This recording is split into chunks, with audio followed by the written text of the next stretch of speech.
जिस तरह हमने अपने पिछले लेक्चर्स के अंदर ये बात डिस्कस की थी कि इकोनॉमिक्स का ताल्लुक हमारी रूटीन डेली रूटीन के साथ है, हमारी रोजमर्रा की एक्टिविटीज के साथ है।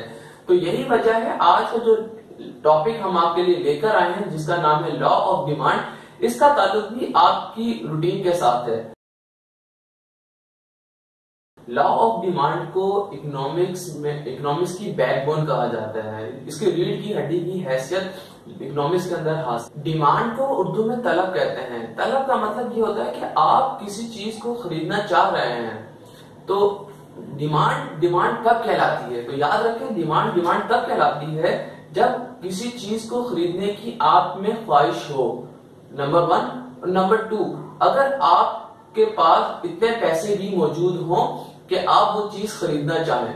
मिसाल के तौर पे आप पेन खरीदना चाहते हैं तो ये आपकी ख्वाहिश है। नंबर 2, अगर आपके पास आपकी जेब में 20 रुपए या 50 रुपए जो भी पेन की कीमत है अगर वो आपके पास है तो ये आपकी डिमांड है।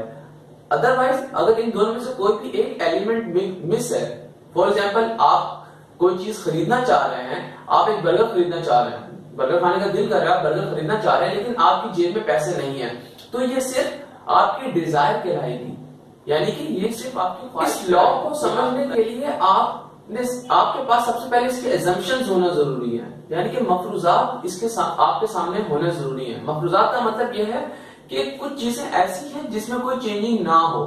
से फॉर एग्जाम्पल, सबसे पहले कंज्यूमर की इनकम चेंज नहीं होनी चाहिए। इसका मतलब क्या है? इसका मतलब यह है कि जैसे ही अगर एक शख्स की आमदनी में, उसकी सैलरी में जो इजाफा होता है तो उसकी कंजम्पशन लेवल भी चेंज हो जाता है। तो इस लॉ के अंदर जो सबसे पहला पॉइंट हमें जो बताया जाता है वो ये है कि सब आपकी इनकम में किसी किस्म की कोई चेंजिंग ना हो। अगर आपकी इनकम में चेंजिंग हो रही है तो ये लॉ आपके ऊपर फुलफिल नहीं हो। सेकंड एजम्पशन ये है कि किसी किस्म के फैशन में चेंजिंग ना आ रही हो।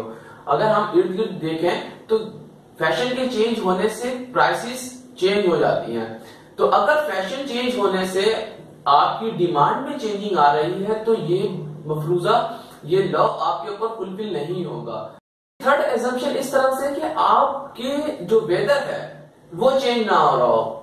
जाहिर सी बात है, अगर आप ये चीज नोट करें कि सर्दियों में हमारे खाने पीने की रूटीन गर्मियों की निस्बत चेंज होती है।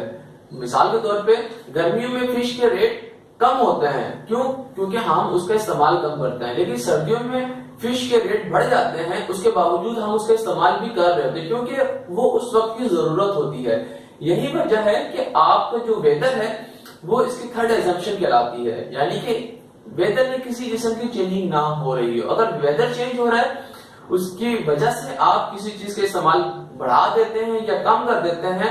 इसके अलावा वो लोग जो ड्रग्स नहीं बहुत ज्यादा यूज करते हैं, जैसे कि कुछ लोग सिगरेट पीने के आदी हैं, कुछ लोग शराब पीने के आदी हैं, या किसी किस्म का कोई भी जो नशा कर रहे हैं, बेशक उसकी प्राइसेस बढ़ रही हो तो आप के जो नशा है, आपको जो ड्रग्स है उसमें कमी नहीं हो सकती। इसके अलावा वो लोग जो ड्रग यूज करते हैं, ड्रग्स का मतलब अगर आप मेडिसिन यूज कर रहे हैं तो मेडिसिन तो आपको लाजमी यूज करनी है।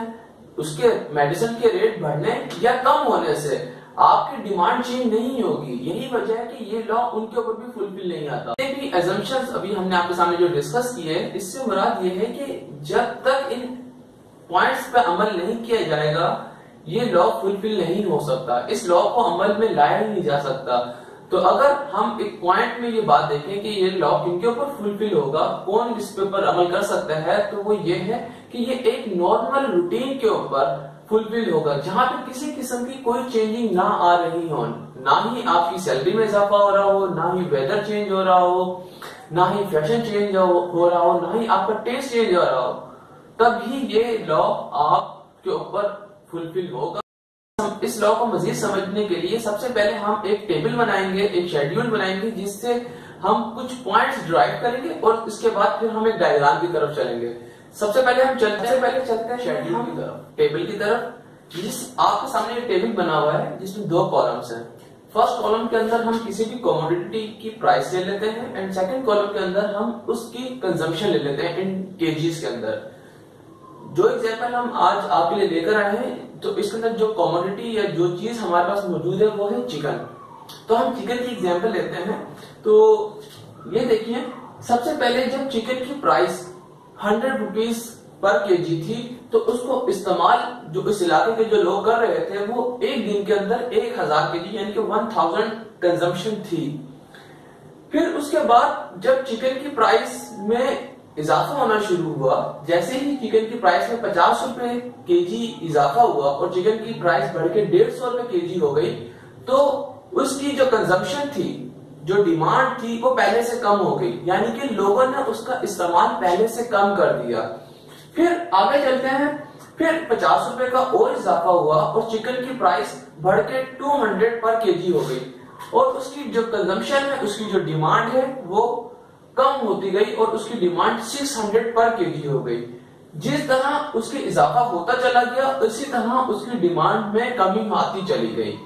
तो इसका मतलब ये होता है कि जब भी किसी चीज की कीमत में इजाफा होता है तो उसकी जो कंजम्पशन है, उसकी जो डिमांड है, उसमें कमी होती चली जाती है। तो लॉ ऑफ डिमांड के अंदर जो बेसिक चीज समझने वाली है वो ये याद रखें कि जैसे ही किसी भी चीज की कीमत में इजाफा होगा, उसकी कंजम्पशन कम हो जाएगी। यही वजह है कि हम अगर अपनी रूटीन की लाइफ में देखें, जो चीज महंगी होती है हम उसका इस्तेमाल सस्ती चीज की निस्बत कम करते हैं। ये ब्लैक एरो इस बात को जाहिर कर रहे हैं कि किसी भी चीज की कीमत में इजाफा हो रहा है, और डिमांड की तरफ जो ब्लैक एरो है वो इस चीज को जाहिर कर रहे हैं कि प्राइस में इजाफे होने की वजह से उसकी जो डिमांड है वो कम होती जा रही है। और यही केस ऑपोजिट भी हो सकता है, यानी कि अगर एक चीज की कीमत में कमी हो रही हो, अगर उसकी कीमत में कमी होती चली जाए तो उसकी डिमांड भी बढ़ती चली जाएगी। ये एक नेचुरल फिनोमिना है कि जब भी किसी चीज की कीमत में इजाफा होता है, नॉर्मल रूटीन के अंदर लोग उसका इस्तेमाल कम कर देते हैं, और अगर उस चीज की कीमत में बहुत ज्यादा इजाफा हो जाए तो लोग उसका इस्तेमाल बिल्कुल खत्म कर देते हैं। ये था लॉ ऑफ डिमांड का टेबल की मदद से हमने लॉ ऑफ डिमांड को समझने की कोशिश की। अब हम चलते हैं डायग्राम की तरफ। डायग्राम की मदद से आप लॉ ऑफ डिमांड को अच्छे तरीके से समझ पाएंगे। डायग्राम बनाने के लिए सबसे पहले आपको दो लाइन ड्रॉ करनी होगी, एक y एक्सिस के ऊपर और दूसरी x एक्सिस के ऊपर। y एक्सिस के ऊपर आप जो भी कमोडिटी आपके पास है, जिस तरह एग्जांपल में हमने चिकन रखी थी तो हमने चिकन की प्राइसेस को, जो कीमतें हैं, उसको y एक्सिस के ऊपर रख दिया, और चिकन की जो क्वांटिटी डिमांड थी, यानी कि चिकन हमने कितनी यूज की, जो हमारी कंजम्पशन लेवल था, उसको हम x एक्सिस के ऊपर रखेंगे। फिर इसके बाद हम ये देखेंगे कि जिस तरह से चिकन की प्राइस में इजाफा होता चला जा रहा है और डिमांड में कमी होती चली जा रही है, हम उन पॉइंट्स को यहाँ रख के इस पूरे जो ग्राफ है इसको ड्रॉ करें। जिस तरह हमने पहले डिस्कस किया था कि y एक्सिस के ऊपर हम चिकन की प्राइस रखेंगे और x एक्सिस के ऊपर हमने क्वांटिटी डिमांड यानी कि चिकन की कंजम्पशन रखी। तो जिस तरह हम ये देखते हैं कि जैसे ही चिकन की प्राइस जब 100 पर केजी थी तो उसका इस्तेमाल 1000 केजी हो रहा था। चिकन की प्राइस बढ़ने से, यानी कि चिकन की प्राइस जब 150 यानी कि 50 रुपए इजाफा हुआ, तो उसकी डिमांड पहले की निस्बत कम हो गई। पहले उसका इस्तेमाल 1000 केजी हो रहा था, फिर उसका इस्तेमाल 800 केजी होना शुरू हो गया। और फिर आगे देखते हैं, जिस तरह चिकन की प्राइस मजीद बढ़ती चली गई, इसी तरह उसकी डिमांड में मजीद कमी होती चली गई। आप सबसे पहला पॉइंट देखें, जब चिकन की प्राइस 100 केजी थी तो उसकी डिमांड इतनी ज्यादा यानी कि 1000 केजी थी। लेकिन जैसे ही चिकन की प्राइस बढ़ती चली गई और चिकन की प्राइस 300 तक पहुंची तो उसकी डिमांड इतनी यानी कि 200 पर केजी रह गई।